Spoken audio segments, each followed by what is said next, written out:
దేవుడిచ్చిన కృపే.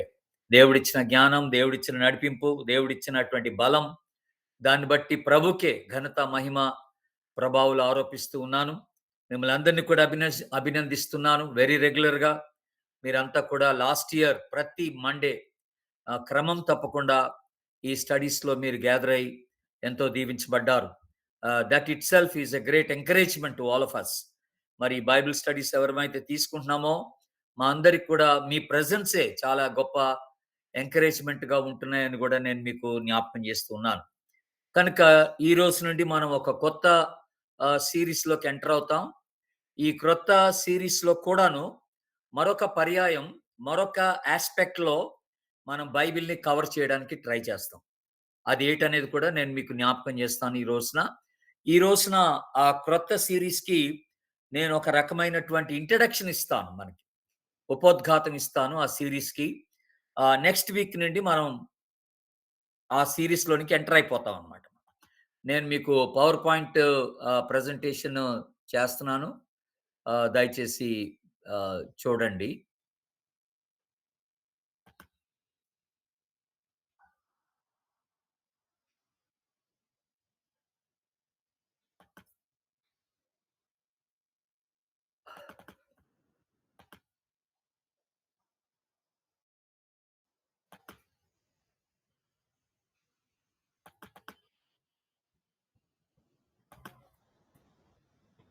స్క్రీన్‌లో కనపడుతుందా Tony?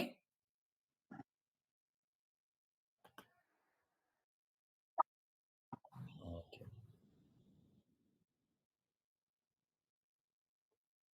Is it okay now?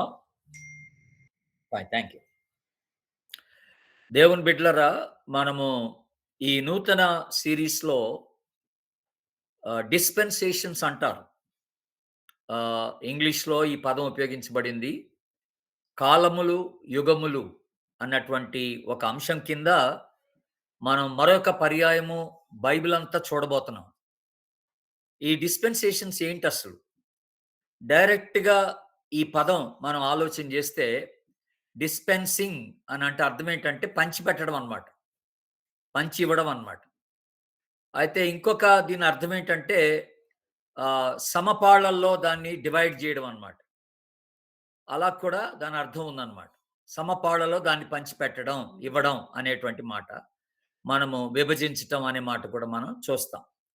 కనుక ఆహ్, బైబిల్ జాగ్రత్తగా మనం గమనిస్తే 7 భాగాలుగా బైబిల్ విభజింపబడిందన్నమాట. దాన్నే ఇంగ్లీష్‌లో ఏమన్నారంటే ద డిస్పెన్సేషన్స్ ఆఫ్ ద బైబిల్ అన్నారు. బైబిల్ యొక్క విభజన అనే మాట కూడా మనకి ఆలోచనలోకొస్తదన్నమాట. డైరెక్ట్‌గా నేను పెట్టిన 2 పదాలు ఒకవేళ మీరు ఆలోచన చేస్తే కాలములు, యుగములు అని అన్నప్పుడు కాలాలంటే మనకి బాగా తెలుసు.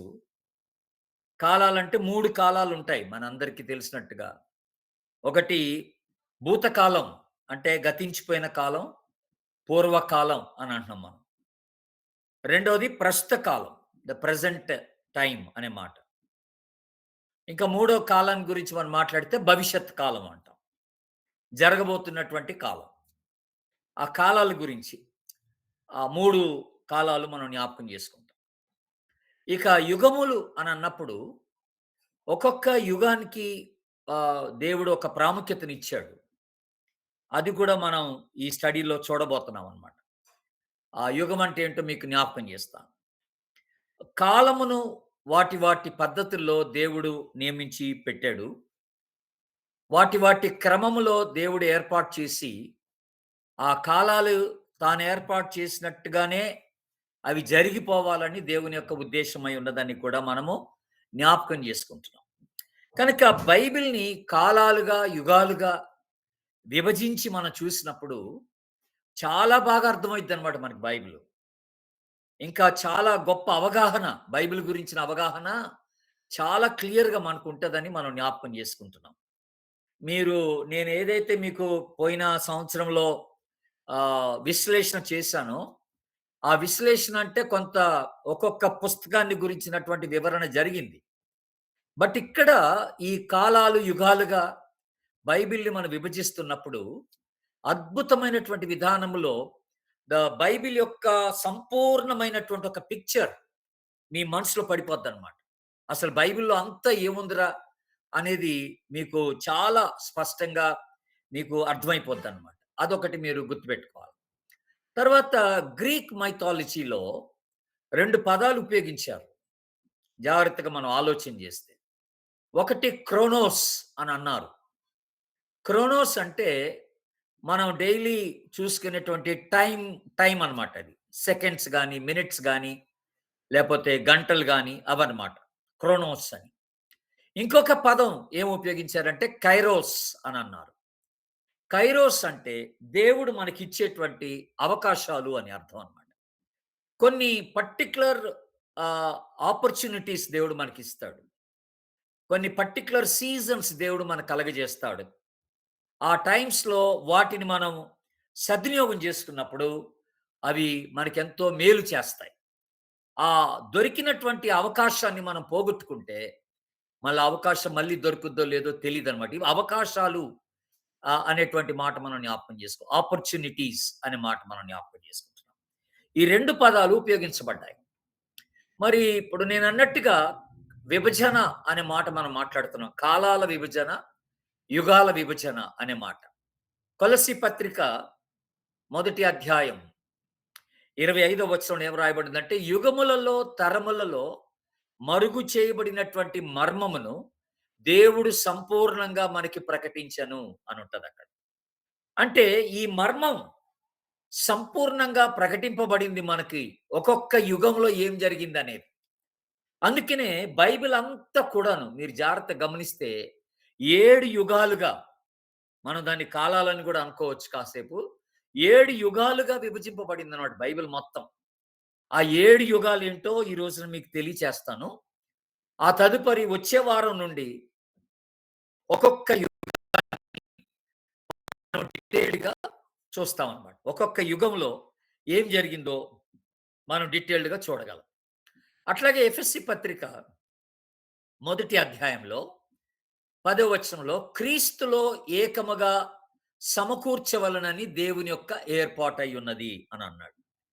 దేవుని యొక్క కార్యం, దేవుని యొక్క ఉద్దేశ్యం, దేవుని యొక్క మర్మం ఇవన్నీ కూడా యేసు క్రీస్తునందు ఏకముగా సమకూర్చాలని. కనుక ఈ కంపైలేషన్ అనే మాట మనం మాట్లాడుతున్నాం. సమకూర్చాలని దేవుని యొక్క ఏర్పాటు అన్నమాట. అది జరిగింది. వాస్తవంగా బైబిల్ అలాగే సమకూర్చబడింది మనందరి కొరకు. కాకపోతే అది ఎలాగ సమకూర్చబడిందో మనకెవరు ఇంతవరకు బోధించలేదు. అది నేను మీకు చెప్పాలని నేను ప్రేరేపించబడుతున్నాను. తర్వాత పౌలు తిమోతికి రాస్తూ చక్కని మాట ఒక మాట ఉపయోగించాడు. ఆ 2 తిమోతి 2వ అధ్యాయం 15వ వచనంలో దేవుని ఎదుట యోగ్యునిగాను, సిగ్గుపడనక్కర్లేని పనివానిగాను, సత్యవాక్యమును సరిగా ఉపదేశించువానిగాను నిన్ను నీవే దేవునికి కనపరుచుకొనుటకు జాగ్రత్త పడమన్నాడు. ఇక్కడ బైబిల్‌లో తెలుగులో ఏం మాట పెట్టబడిందంటే, సత్యవాక్యమును సరిగా ఉపదేశించువానిగా అనుందక్కడ. ఇక్కడ బట్ ఇంగ్లీష్‌లో అదే పదం ఎలా రాశారంటే, రైట్‌లీ డివైడింగ్ ద వర్డ్ అని అన్నాడన్నమాట. రైట్‌లీ డివైడింగ్ ద వర్డ్ అని అంటే అర్థం ఏంటనంటే, వాక్యాన్ని సరిగా ఉపదేశించే దాని బదులుగా సరిగా విభజించువానిగా అనే మాట కూడా అర్థం ఉందన్నమాట అక్కడ. కనుక సత్యవాక్యమును సరిగా విభజించువానిగా నిన్ను నీవే దేవునికి కనపరుచుకొనుము అని అంటాడన్నమాట. కనుక ఇది చాలా చాలా ఇంపార్టెంట్. ఈ రోజుల్లో వాక్యాన్ని తప్పుడుగా అర్థం చేసుకొని, తప్పుడుగా దాని యొక్క భావాన్ని తెలియజేసేటువంటి బోధకులు చాలామంది ఉన్నారు. వ్యాఖ్యానాలు తప్పుగా చేస్తున్నారు వ్యాఖ్యానాన్ని. కనుక మనం చాలా జాగ్రత్తగా ఉండాలి. పరిశుద్ధాత్మ ప్రేరేపణతో అసలు దేవుడు ఏ ఉద్దేశంతో వాక్యాన్ని మనకి రాసిపెట్టాడో, ఈ 40 మంది దేవుని వాక్యాన్ని రాసినప్పుడు వీళ్ళందరూ కూడా ఆత్మ చేత ప్రేరేపించబడి రాశారని దేవుని వాక్యం చెప్తా ఉంది. దైవ ప్రేరేపణతో రాశారని దేవుని వాక్యం చెప్తా ఉంది. ఈ 40 మంది యొక్క ఆలోచనలు ఒకటిగా ఉన్నప్పుడు, ఈ రోజున ఒక బోధకుని యొక్క ఆలోచన, మరొక బోధకుని యొక్క ఆలోచన వేరు వేరుగా ఉండటానికి వీల్లేదని దేవుడు ఆశిస్తున్నాడన్నమాట. అందుకనే నేను పర్టిక్యులర్‌గా ఈ విభజన అసలు ఎలా జరిగింది ఈ విభజన అనేది మీకు తెలియచేయాలి. ఈ విభజనలో ఉన్నటువంటి విషయాలేంటి అసలు? కీలకమైన విషయాలు, మూలమైన విషయాలు, ఒక్కొక్క యుగంలో ఏం జరుగుతూ వచ్చినాయి బైబిల్‌లో అనేది కూడా మీకు క్షుణ్ణంగా తెలియచేస్తే మీరందరూ కూడా మరి ఒక చక్కని వాక్యాన్ని కలిగినటువంటి విశ్వాసులుగా, వాక్యాన్ని కలిగినటువంటి బిడ్డలుగా, సంపూర్ణంగా వాక్యాన్ని గురించినటువంటి అవగాహన కలిగినటువంటి బిడ్డలుగా దేవుని ఎదుట మీరుంటారని నేను ఆశపడుతూ ఉన్నాను దేవుని బిడ్డ. బైబిల్ అంతా కూడా మనం జాగ్రత్తగా గమనిస్తే, బైబిల్‌లో 2 గుంపుల ప్రజల్ని మనం చూడగలం ప్రాముఖ్యంగా, ప్రధానంగా. ఈ 2 గుంపుల ప్రజలు ఎవరంటే ఎంటైర్ ఓల్డ్ టెస్టమెంట్‌లో మనకు కనపడే ఒకే ఒక గుంపు ఎవరంటే ఇశ్రాయేలీయులు. వారు దేవునికి ఇష్టమైన ప్రజలు. నా స్వకీయ సంపాద్యము అని అన్నాడు దేవుడు. కనుక వారి పట్ల దేవునికి ఒక ప్రత్యేకమైన ఒక ఒక ప్రత్యేకమైనటువంటి ఒక భావం లేకపోతే ఒక ప్రేమ వాళ్ళ పట్ల కలిగి ఉన్నట్టుగా మనం గమనిస్తూ ఉన్నాం. కనుక ఇదొక ఒక గుంపు ప్రజలు. పాత నిబంధన అంతా కూడా ఇశ్రాయేల్ గురించినటువంటి విషయం మనం చూస్తాం బేసిక్‌గా. అలాగే మరొక గుంపు ప్రజల్ని మనం చూస్తాం ఎక్కడంటే క్రొత్త నిబంధన. క్రొత్త నిబంధనలో ఏ గుంపును చూస్తామంటే క్రీస్తు సంఘం. క్రీస్తు సంఘం అంటే సార్వత్రిక సంఘం. విశ్వాసుల సమూహం. ప్రపంచంలో ఎంతమందైతే క్రీస్తు రక్తంలో కడగబడినటువంటి బిడ్డలున్నారో వీళ్ళందరినీ మనం సమకూరిస్తే ఇది క్రీస్తు సంఘమని, సార్వత్రిక సంఘమని చెప్తామన్నమాట. అది పాయింట్ అక్కడ. సో, ఈ 2 గుంపులు క్రొత్త నిబంధన అంతా కూడా క్రీస్తు సంఘాన్ని గురించినటువంటి ప్రస్తావన జరిగింది. పాత నిబంధన అంతా కూడా ఇశ్రాయేల్ గురించినటువంటి ప్రస్తావన జరిగింది దేవుని బిడ్డ. ఇది ఇలాగుండగా నేను ఆ 7 భాగాలు చెప్పడానికంటే ముందుగా మీరు నోట్స్‌లు రెడీ చేసుకోండి. క్రొత్త నోట్స్‌లు పెట్టుకోండి వీలవుతే. ఒకవేళ ఈ రోజున ఏదైనా వైట్ పేపర్ దగ్గరుంటే ఉండిందేమో గానీ, ఒక క్రొత్త లాంగ్ నోట్స్ కొనుక్కోండి ఫ్రెష్‌గా. మనము ఈ విషయాలన్నీ రాసుకోవడానికి బాగుంటాయి. ఈ డిస్పెన్సేషన్, ఈ విభజన, యుగాల యొక్క విభజన మీరు రాసుకోవడానికి వీలుకరంగా ఉంటదని నేను మీకు జ్ఞాపకం చేస్తున్నాను. ఈ రోజున కేవలం ఒక ఇంట్రడక్షనే కాలాలకు, యుగాలకు ఇంట్రడక్షన్ మాత్రం నేను మీకు ఇస్తున్నాను. ఉపోద్ఘాతం ఇస్తున్నాను. తర్వాత ఈ రోజు చివరికొచ్చే లోపల నా స్టడీ చివరికొచ్చే లోపల ఆ 7 యుగాలు ఏంటో అనేది కూడా నేను మీకు వివరిస్తాను. ఆ 7 యుగాలు ఏమిటి? 7 కాలాలు ఏమిటి? అనేది కూడా నేను వివరిస్తాను. దాన్ని బట్టి కూడా మీకు ఒక ఐడియా ఉంటది. మనం ఏమి స్టడీ చేయబోతున్నాం అనేది ఒక ఐడియా కూడా ఉంటది. ప్రస్తుతానికి బైబిల్‌ని మనం జాగ్రత్తగా విభజిస్తే ఎందుకంటే సత్యవాక్యమును సరిగా విభజించువానిగా నిన్ను నీవే కనపరుచుకోమన్నాడు. కనుక మనందరం చేసే పని ఇప్పుడు అదే. బైబిల్‌ని 27 భాగాలుగా విభజించొచ్చనమాట మనం. ఆ 27 భాగాలేంటో చూద్దాం. మొట్టమొదటిది సృష్టి. ఆదికాండం మొదటి అధ్యాయం 1 నుంచి 31వ వచనం వరకు సృష్టి. ఆ తర్వాత ఆదికాండం మొదటి అధ్యాయం 26 నుండి 2వ అధ్యాయం 25 వరకు మొదటి మానవుల కథ అంటున్నాం అన్నమాట మనం. అంటే the story of the first human అంటాం మనం. The story of the first human అనే మాట మనం మాట్లాడుతున్నాం. ఆ తర్వాత 3వ అధ్యాయం 1 నుండి 24 వచనాలు మానవుని యొక్క పతనం. మానవుని యొక్క పతనం. It is the fall of man అనే మాట. ఫాల్ ఆఫ్ మ్యాన్ అంటాం. అలాగే ఆదికాండం 6వ అధ్యాయం 9వ వచనం నుండి 9వ అధ్యాయం 17వ వచనం వరకు మనందరికి తెలిసినట్టుగా నోవాహు గురించినటువంటి కథ అది. అయితే అక్కడ మీరు రాసుకోవాల్సింది ఏంటంటే ద గ్రేట్ ఫ్లడ్. గొప్ప ప్రళయం అది మీరు రాసుకోవాలి. ద గ్రేట్ ఫ్లడ్ అనే మాట. ఆదికాండం 11వ అధ్యాయం మొదటి 9 వచనాలు బాబేలు గోపురం. ద టవర్ ఆఫ్ బేబెల్ అని అంటాం. బాబేలు గోపురం. ఆదికాండం 12వ అధ్యాయం మొదటి 5 వచనాలు లేక 8వ వచనం 9వ వచనం ఎంత పెట్టుకోవచ్చు మీరు. అబ్రహాము యొక్క పిలుపు. The call of Abraham call of Abraham. కొన్ని ప్రధానమైనటువంటి అంశాలు నేను మీకు తెలియజేస్తున్నాను బైబిల్ ఎలాగ విభజింపబడిందని. 28 భాగాలుగా విభజింపబడింది. అందుకే అందులో ప్రధానమైనటువంటి విషయాలే నేను మీకు తెలియచేస్తున్నాను. గుర్తుపెట్టుకోండి. ఆ తర్వాత నిర్గమాకాండం 12వ అధ్యాయం 31 నుండి 14 అధ్యాయం 31 వరకు నిర్గమము, ఎక్సోడస్ అని అంటాం. అంటే ఇశ్రాయేలు ఐగుప్తులో నుంచి బయటికి తీసుకొని రాబడడం.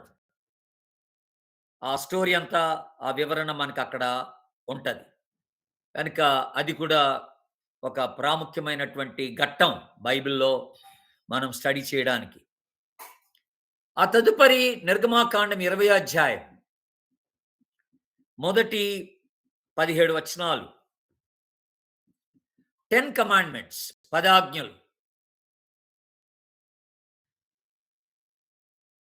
ఆ తర్వాత యెహోషువ గ్రంథం 1వ అధ్యాయం నుండి 12వ అధ్యాయం వరకు. మొత్తం 12 అధ్యాయాలు. Joshua chapter 1 till chapter 12. కనానును గెలుచుట, స్వాధీనపరచుకొనుట. The conquest of Canaan. The conquest of Canaan అంటాం మనం.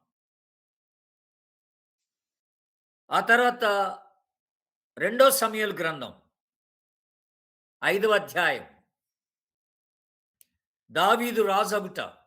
మొదటి 5 వచనాలు. ఎప్పుడో వాగ్దానం చేయబడింది గాని మొదటి సమూయేలు 16లోనే అతడు ఆ రాజసింహాసనం మీద కూర్చోడానికి టైం పట్టింది. దాదాపుగా ఒక 13, 14 సంవత్సరాలు పట్టింది ఆయన రాజుగా ప్రతిష్ఠించబడటానికి. అది మీరు గమనించాలి. So 2 Samuel 5, 1-5. David becoming the king అనే మాట. మొదటి రాజులు 6వ అధ్యాయం. The building of the first temple. మొదటి ఆలయ నిర్మాణం. మొదటి ఆలయ నిర్మాణం. ఆ తర్వాత 2వ రాజులు 17వ అధ్యాయం 1 నుండి 23 వరకు. ఉత్తర రాజ్య నాశనం. మనకి ఇశ్రాయేలు 2 రాజ్యాలుగా విభజింపబడ్డాయి, మనందరికి తెలుసు. ఉత్తర రాజ్యం ఇశ్రాయేలు, దక్షిణ రాజ్యం యూదా. So this is the story of the northern kingdoms destruction. Northern kingdoms destruction అనే మాట. ఆ తర్వాత బబులోను చెర. 2వ రాజులు 25, 1 నుండి 21 వరకు. బబులోను చెర.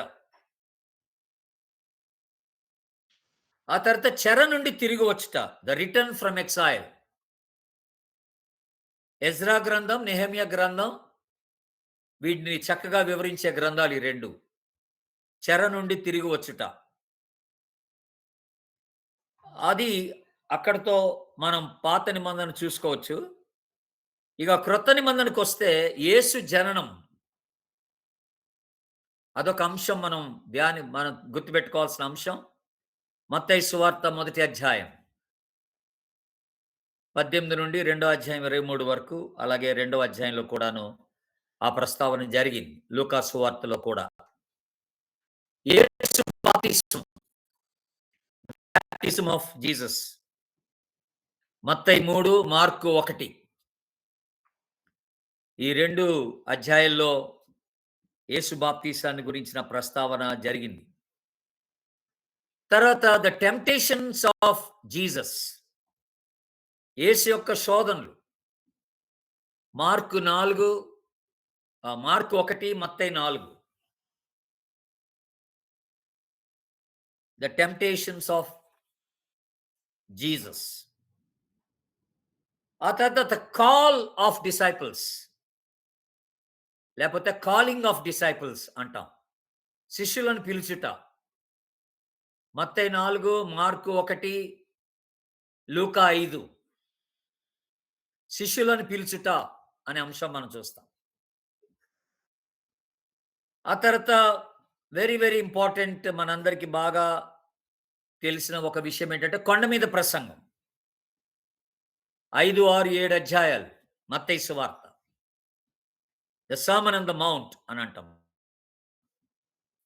అలాగే లూకా సువార్త 6 అధ్యాయంలో కూడా ఉంది. మీరు 29 నుండి 40 వరకు.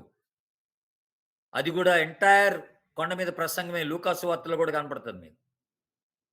కావాలంటే లూకా సువార్త 6 అధ్యాయం చూసుకోండి అక్కడ. ఆ తర్వాత యేసు యొక్క శిలువ మరణం, క్రూసిఫిక్షన్ ఆఫ్ జీసస్ అంటాం. అది 4 సువార్తలు వివరించారు. మత్తయి 27, మార్క్ 15, లూకా 23, యోహాను 19.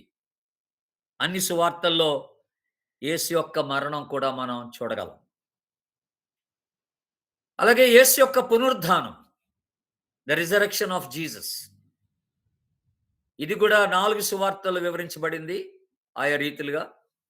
మత్తయి 28, మార్కు 16, లూకా 24, యోహాను 20.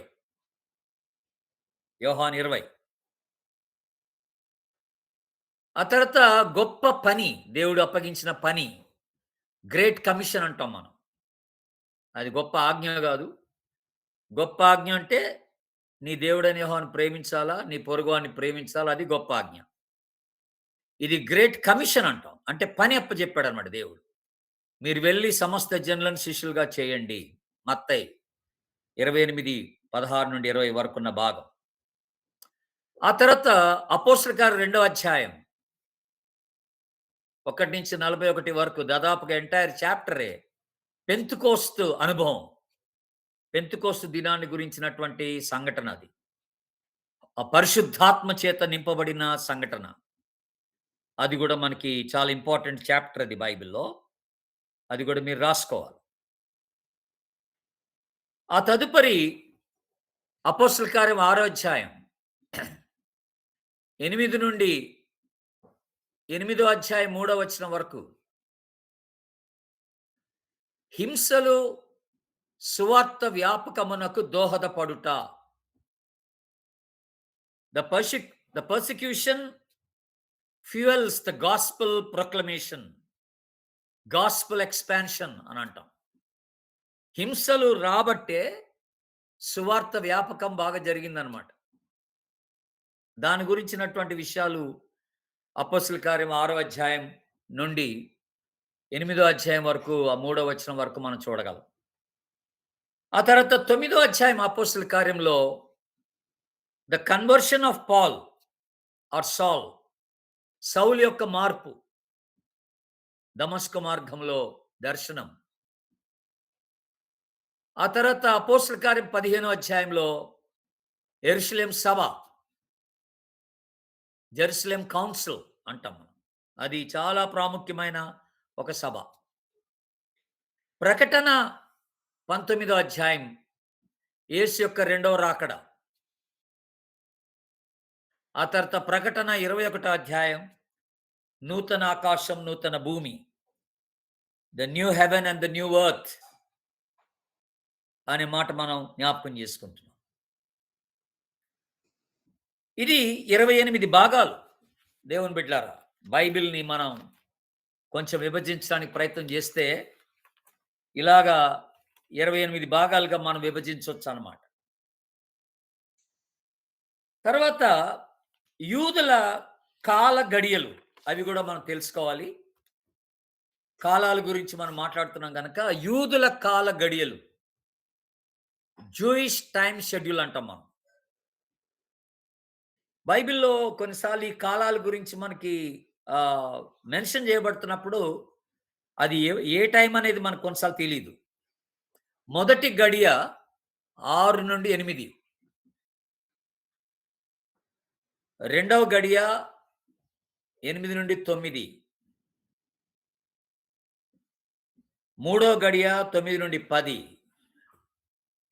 నాలుగో గడియ 10 నుండి 11, ఐదో గడియ 11 నుండి 12 మధ్యాహ్నం, ఆరో గడియ 12 నుండి 1 గంట, ఏడో గడియ 1 నుంచి 2, ఎనిమిదో గడియ 2 నుంచి 3, తొమ్మిదో గడియ 3 నుండి 4, పదో గడియ 4 నుండి 5, 11వ గడియ 5 నుండి 6, 12వ గడియ 6 నుండి ఇంకా కొంచెం పూర్తిగా సూర్యుడు అస్తమించేంత వరకని చెప్తారు.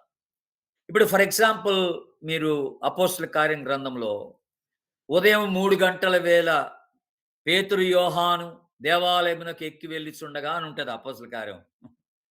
ఉదయం 3 గంటల వేళ అంటే తెల్లవారుజామున 3 గంటలు గాదిక్కడ. మూడవ గడియ అని అర్థం అన్నమాట. అంటే 9 గంటలకని అర్థం అన్నమాట. ఇగో మనకి టైమ్ ఇచ్చాడక్కడ. మూడవ గడియ అంటే 9 గంటలని అర్థం అన్నమాట. సో, ఇలాగా అప్పుడున్నటువంటి గడియలు మనకిప్పుడు కంపేర్ చేసుకుంటూ చూసుకోవాలి గడియలొచ్చినప్పుడు. కాల గడియలు. అప్పటికిప్పటికి ఎలాగా టైమ్ డిఫరెన్స్ అనేది చెప్పబడింది. ఆ రోజు ఎలాగా టైమ్‌ని వాళ్ళు కాలిక్యులేట్ చేశారనేది మనకి ఒక ఐడియా ఉంటది. Easy to remember. ఇది పెద్దగా మీరు మర్చిపోతాం అనుకోవడానికి ఏముండదిక్కడ. అన్ని ఒక్కొక్క గంట కాలాన్ని మీరు రాసుకుంటే సరిపోతది. ఇవన్నీ గూడా డే టైమ్ అన్నమాట. ఇదంతా డే టైమే. గడియలన్నీ గూడా 12 గడియలు డే టైమ్‌కి వివరించిన గడియలివి. రాత్రి జాములు అనన్నాడు. బైబిల్‌లో కూడా రాత్రి కాలములు అనే మాట ఉపయోగించబడింది. అందులో రాత్రి 4 జాములుగా విభజించారు బైబిల్‌లో. రాత్రి 4 జాములు ఎలాగనంటే సాయంత్రం 6 గంటల నుండి 9 గంటల వరకు మొదటి జామ్ అంటారు దీన్ని. రాత్రి జామ్. ఇది రాత్రి జామే గాని మొదటి జామ్ అంటారు. ముఖ్యంగా ఈ టైంలో పక్షులు గూళ్ళకెళ్ళే టైం అంటారు దీన్ని. పక్షులు గూళ్ళకెళ్ళే టైం అన్నమాట. 6 నుండి 9 గంటల వరకు. ఇది సాయంత్రం కాలం మాట్లాడేది. అలాగే రెండవ జాము, రాత్రి రెండవ జాము అనన్నప్పుడు అర్థం ఏంటనంటే, రాత్రి 9 నుండి 12 గంటలు మధ్యరాత్రి. మనుషులు ఇళ్ళలోకెళ్ళే టైం అన్నమాట. వాళ్ళు పనులు ముగించుకొని, ఆఫీసులు ముగించుకొని, వాళ్ళ ఇంటికి చేరుకునేటువంటి టైం అన్నమాట. మనుషులు తిరిగే టైం అన్నమాట. 9 నుండి 12 వరకు మధ్యరాత్రి. ఇక మూడవ జామ్ ఎప్పుడంటే 12 మధ్యరాత్రి 12 నుండి తెల్లవారు 3 గంటల వరకు.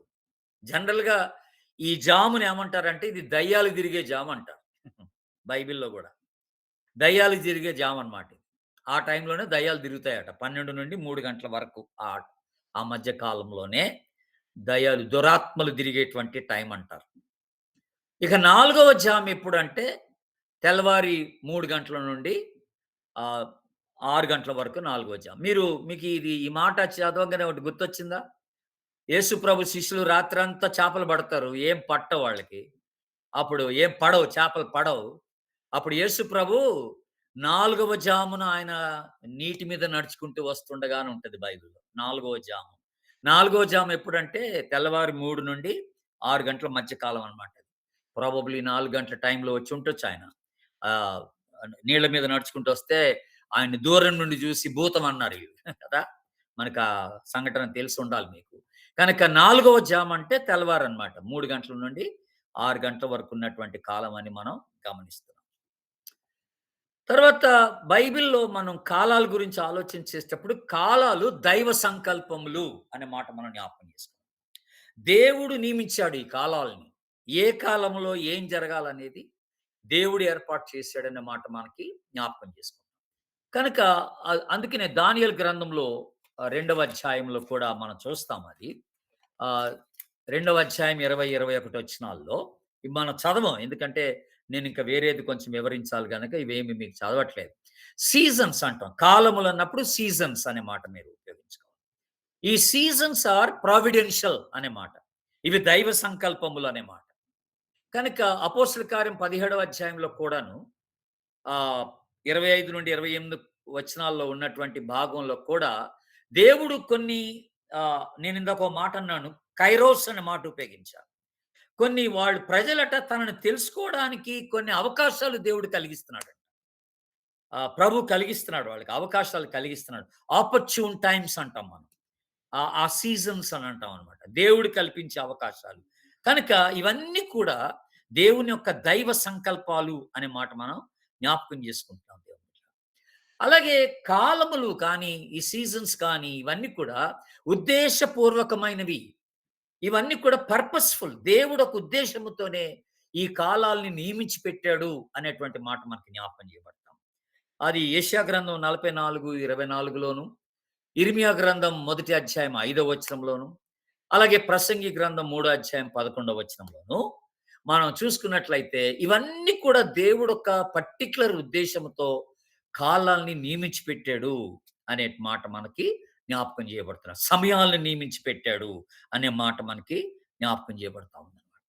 ఆ తర్వాత బైబిల్‌లోనే చెప్పబడుతున్న మాట ఏంటనంటే, యెషయా గ్రంథం 43లో 18, 19 వచనాల్లో మనం గమనిస్తే, అలాగే కీర్తన 35 గమనిస్తే, ఈ కాలాలు గడిచిపోయేటువంటివి. ఇవి ఎప్పటికుండేవి గాదు. ఇవి దాటిపోవు కాలములు అనన్నాడు. ఇవి గతించిపోయే కాలములు. ప్రతి కాలం కూడా కొద్ది కాలమే ఉంటది అనే మాట మనం జ్ఞాపకం చేసుకుంటాం.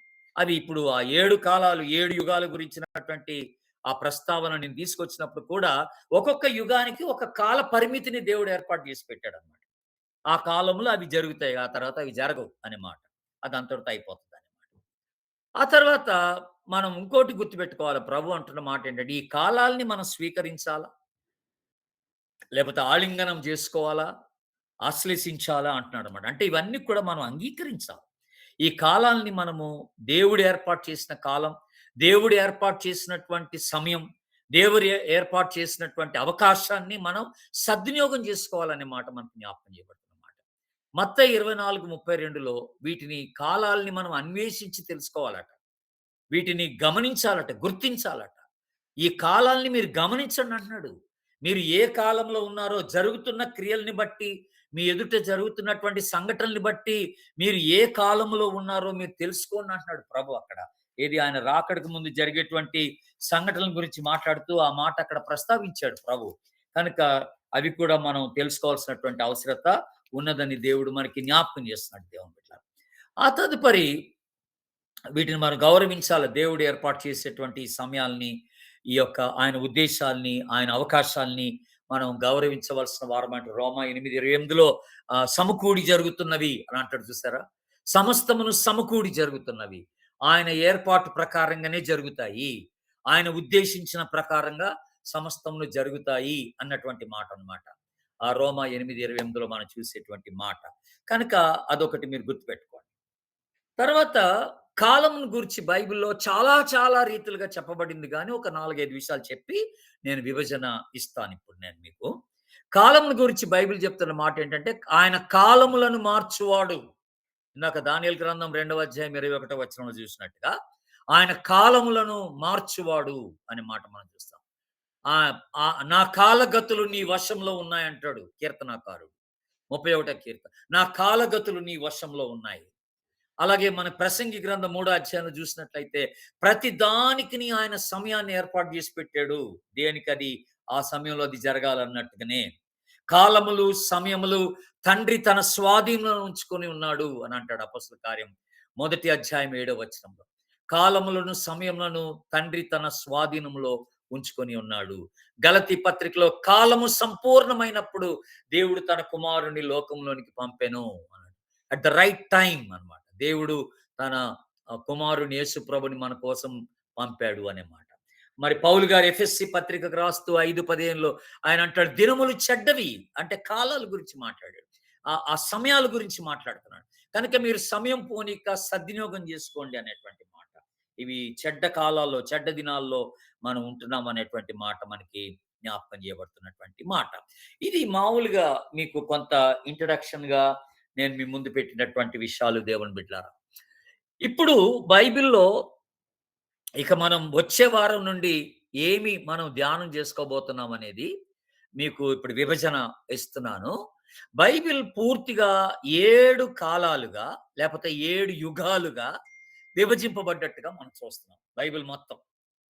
ఈ 7 యుగాలు ఏమిటి అనంటే మొట్టమొదటిగా ఇవి జస్ట్ ఒట్టిగా పేర్లు చెప్తాను రాసేసుకోండి. ఆ తర్వాత ఒక్కొక్క యుగం ఎక్కడి నుంచి ఎక్కడికి ఉందనేది కూడా మీకు ఈ రోజున వివరిస్తాను.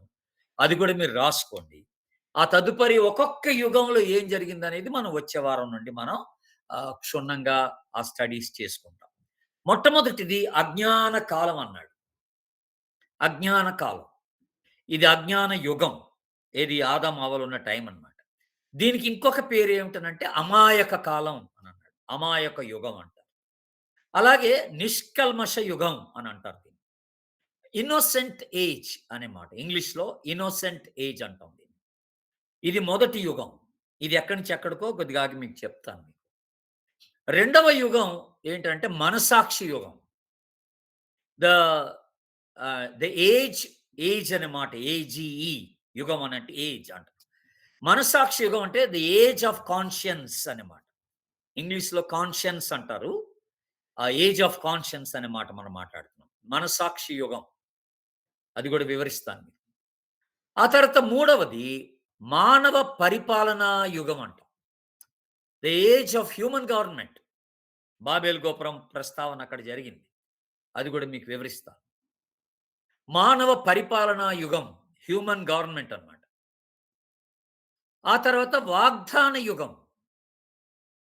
The age of promise. Age of promise అంటాం ఇంగ్లీష్‌లో. ఐదవ యుగం ఏంటంటే ధర్మశాస్త్ర యుగం. ఇది ఏజ్ ఆఫ్ ద లా. ధర్మశాస్త్రం ప్రజలకు ఇవ్వబడినటువంటి యుగం అది. ధర్మశాస్త్రానుసారంగా జీవించాలని ప్రభువు ఆదేశించినటువంటి యుగం అన్నమాట. ఆ తర్వాత కృపాయుగం. ద ఏజ్ ఆఫ్ గ్రేస్ అంటాం. ఆరో యుగం. దీనికి ఇంకొక పేరుంది ఏంటంటే సంఘయుగం. కృపాయుగమే సంఘయుగం. ఇప్పుడు మనం ఉంటున్న యుగం అదే అన్నమాట. ఆ తదుపరి లాస్ట్ యుగం ఏంటంటే వెయ్యేండ్ల పరిపాలనా యుగం. క్రీస్తు రాజ్యం అది. దేవుని రాజ్య పరిపాలన అనే మాట మనం చూస్తాం. పరిపాలనా యుగం. క్రీస్తు పరిపాలనా యుగం అనేది 7 యుగాలు. ఇప్పుడు చూడండి. మొదటిది అజ్ఞాన యుగం. రెండోది మనసాక్షి యుగం. మూడోది మానవ పరిపాలనా యుగం. నాలుగోది వాగ్దాన యుగం. ఐదోది ధర్మశాస్త్ర యుగం. ఆరోది కృపాయుగం. ఏడవది వెయ్యేండ్ల పరిపాలనా యుగం. వీటన్నిటి స్టడీ మనం చేసే లోపల బైబిల్ అంతా కంప్లీట్ అయిద్దనమాట. ఇప్పుడది మీకు చెప్పాలనుకుంది నేను. ఒక్కొక్క యుగంలో ఏమేమి జరిగిందో నేను మీకు వివరించుకుంటూ వస్తే బైబిల్ కంప్లీట్ అయిపోద్దనమాట. పూర్తి బైబిల్ అవగాహన మీకొచ్చేస్తది. అయితే ఇప్పుడు దీని డివిజన్ ఇస్తాను ఒట్టిగా మీకు. ఈ 7 యుగాల యొక్క డివిజన్ మీకిస్తాను రాసి పెట్టుకోండి. ఆ తదుపరి వచ్చే వారం నుండి మనము పూర్తిగా ఒక్కొక్క యుగంలో ఏమేమి కార్యాలు జరిగినాయో అవన్నీ కూడా డీటెయిల్డ్‌గా మనము ధ్యానించుకోవడానికి ప్రయత్నం చేద్దాం. ఈ అజ్ఞాన కాలం నుండి మొత్తం 6 కృపాయుగం వరకు అంటే 1000 ఏండ్ల పరిపాలన పక్కన పెట్టేస్తే కృపాయుగం వరకు 6000 సంవత్సరాల కాలం అన్నమాట ఇదంతా కూడా. 6000 సంవత్సరాల కాలం అంటాం. యాక్చువల్‌గా 6000 కాదులే గానీ, మన మామూలుగా మరి బైబిల్ వ్యాఖ్యానకర్తలందరూ గూడా 6000 అంటారు. ఎందుకు గాదో గూడా, ఎందుకు ఇది 6000 సంవత్సరాలు అయ్యుండదో మీకు వచ్చే వారం తెలియజేస్తాను. ఎలాగో మీకు అర్థమైపోద్ది. నేను సృష్టిని గురించి మాట్లాడుతున్నప్పుడు మీకు అర్థమవుద్ది. అది. ఇప్పుడు చూడండిక. అజ్ఞాన కాలం అంటే నిష్కల్మష యుగం అని అన్నాను మీకు కదా! ఇన్నోసెంట్ ఏజ్ అనే మాట. ఇది ఎక్కడి నుంచి ఎక్కడికి అనంటే ఆదికాండం మొదటి అధ్యాయం మొదటి వచనం నుండి ఆదికాండం మూడో అధ్యాయం 7వ వచనం వరకే. జస్ట్ ఒక 3 చాప్టర్స్‌లో ఉంటదన్నమాట ఇదంతా. అంటే సృష్టి నుండి మానవుని యొక్క పతనం వరకు మనకు కనపడుతుందన్నమాట. ఈ యుగం. సృష్టి నుండి మానవుని పతనం వరకు అది ఆ మధ్య కాలాన్ని మనం ఏమంటామంటే అజ్ఞాన యుగం. లేకపోతే అమాయక యుగం. లేకపోతే నిష్కల్మష యుగం. ఇన్ని మాటలు మీరు రాసుకోవాల్సి ఉంటది. ఇన్నోసెంట్ ఏజ్ అని మనం చెప్తామనమాట. ఇది మొదటి యుగం. రెండవ యుగం ఎక్కడి నుంచి స్టార్ట్ అయితుందంటే ఆదికాండం 3 అధ్యాయం 8వ వచనం నుండి జలప్రళయం వరకు. ఆదికాండం 8వ అధ్యాయం 22వ వచనం వరకు. జలప్రళయం జరిగినంత వరకు దీన్ని మనస్సాక్షి యుగం అంటాం. ది ఏజ్ ఆఫ్ కాన్షియన్స్ అనే మాట ఉపయోగించబడింది. ఇది మనస్సాక్షి యుగం. ఆదికాండం 3 నుండి ఆదికాండం 8వ అధ్యాయం 22వ వచనం వరకు ఉన్నటువంటి భాగం. ఇక మూడవ యుగం ఏంటి? మానవ పరిపాలన యుగం. Human government. The age of human government అంటాం. అది ఎక్కడి నుంచి అంటే ఆదికాండం 9లో స్టార్ట్ అయిపోద్ది. అంటే యాక్చువల్‌గా ప్రళయం అయిపోద్ది అప్పటికి. ఇక ప్రళయం మొదలుకొని అనుకోండి ఇక. ప్రళయం నుండి ఆ బాబేలు గోపురం స్టార్ట్ అయిపోద్ది మనకి 9దో అధ్యాయంలో. ప్రళయం నుండి అబ్రహాం పిలుపు వరకు. 11 అధ్యాయం చివరి వరకు రాసుకోవాలి మీరు. 12 అధ్యాయం మొదటి నుంచి అబ్రహాం పిలుపు ఉంటది ఇంకా అక్కడ మనకి. కనుక మానవ గవర్నమెంట్, మానవ పరిపాలన, హ్యూమన్ గవర్నమెంట్ అనేది ఇది మూడవ యుగం. ఈ మానవ పరిపాలనలో ఏమేమి విషయాలు జరిగినాయో మనం చూస్తాం. తర్వాత డీటెయిల్డ్‌గా స్టడీ చేస్తాం. ఒక్కొక్క యుగంలో ఏమేం జరిగిందనేది డీటెయిల్‌గా స్టడీ చేస్తాం. ఆ తర్వాత నాలుగవ యుగం ఏంటంటే వాగ్దాన యుగం. అబ్రహాంకి దేవుడు వాగ్దానం చేశాడు. 12 అధ్యాయం మొదటి వచనం నుండి స్టార్ట్ అవుతది ఈ వాగ్దాన యుగం. మోషేకి ధర్మశాస్త్రం ఇచ్చేంత వరకు. అంటే నిర్గమాకాండం 19వ అధ్యాయం 25వ వచనం వరకనమాట. అక్కడి వరకు మనకి ఈ వాగ్దాన యుగం అనేది మనకొకటి జ్ఞాపకం చేయబడుతుంది. వాగ్దాన యుగం అనే మాట. ఇక కరెక్ట్‌గా 19 అధ్యాయం అయిపోయిన తర్వాత 20 అధ్యాయంలో మనకి దేవుడు 10 ఆజ్ఞలు ఇస్తాడనమాట మోషేకి. కనుక ఆ యుగాన్ని మనం ఏమంటున్నామంటే అది మొదలుకొని అది సుదీర్ఘమైనటువంటి కాలం అది. ధర్మశాస్త్ర యుగం అంటాం దాన్ని. ఈ ధర్మశాస్త్ర యుగం ఎక్కడి నుంచో తెలుసా అండి? నిర్గమాకాండం 20 అధ్యాయం స్టార్టింగ్ నుండి 10 ఆజ్ఞలు ఇచ్చిన దగ్గర నుండి అపోస్తుల కార్యం 2 అధ్యాయం 4 వచనం వరకు ఉన్నదన్నమాట. అంటే ఎంటైర్ బైబిల్ ఇంకా ధర్మశాస్త్ర యుగంలోనే ఉండిపోయిందన్నమాట అక్కడ దాకా. క్రొత్త నిబంధన అపోస్తుల కార్యం 2వ అధ్యాయం 4 వచనం వరకు కూడాను మనకి పెంతెకోస్తు టైం దినం వరకు ఆ యుగాన్ని మనకి చూస్తామన్నమాట. అక్కడ ధర్మశాస్త్ర యుగంలో ఏమేమి నియమాలు దేవుడు పెట్టాడో, అసలు ఏమేమి జరిగినాయో ఇవన్నీ కూడా మనం స్టడీ చేస్తాం. సుదీర్ఘంగా స్టడీ చేస్తాం. ఆ తర్వాత కృపాయుగం ఎక్కడ స్టార్ట్ అయిందంటే ఇంకా పెంతెకోస్తు రోజునే. అక్కడ సంఘం స్థాపించబడింది పెంతెకోస్తు రోజున. పరిశుద్ధాత్ముడు దిగొచ్చాడు. 4 అధ్యాయం 2వ అధ్యాయం 4 వచనం నుండి అపోస్తలుల కార్యం. అది ధవళ సింహాసనపు తీర్పు వరకనమాట. అంటే ఎంటైర్ ఇక క్రొత్త నిబంధన అంతా కవర్ అయిపోయింది అక్కడ. కృపాయుగం. మనం ఆ తీర్పులో నిలబడేంత వరకు కృపలో ఉన్న వారమే. తీర్పుకెళ్ళిన తర్వాతనే ఇంక తీర్పు అన్నమాట ఇంక మనకి. ఇదంతా కూడా కృపాయుగంలోకి వస్తదనమాట. ఈ ప్రకటన గ్రంథం 20 అధ్యాయం 5 వచనం వరకు మనకి కృపాయుగం అనేది చూస్తాం దేవుని బిడ్డ. ఈ కృపాయుగం అంటే ద ఏజ్ ఆఫ్ గ్రేస్ అని అంటున్నాం మనం. ఇక ఆ తర్వాత మనం చూసేదేంటంటే 21 అధ్యాయం ప్రకటన గ్రంథం. 4, 5, 6 వచనాలన్నీ గూడాను వెయ్యేండ్ల పరిపాలన. ఆ తదుపరి మనకి నిత్యత్వం, నూతన ఆకాశము, నూతన భూమి, new heaven and new earth. ఆ తర్వాత నరకము, పాతాళం ఇవన్నీ గూడా మన తర్వాత సాతాను యొక్క అంతము ఇవన్నీ కూడా మనం తర్వాత స్టడీ చేస్తాం కదా! అంతా గూడా 21 అధ్యాయం తర్వాత 21, 22 అధ్యాయాలంతా గూడా పైన నిత్యత్వాన్ని గురించినటువంటి ప్రస్తావన జరుగుద్దనమాట. వెయ్యేండ్ల పరిపాలన మనకి అక్కడ వరకు ఉంటదనమాట. ఈ ఆహ్, ధవళ సింహాసనపు తీర్పు మొదలుకొని వెయ్యేండ్ల పరిపాలన వరకు ఏంటది?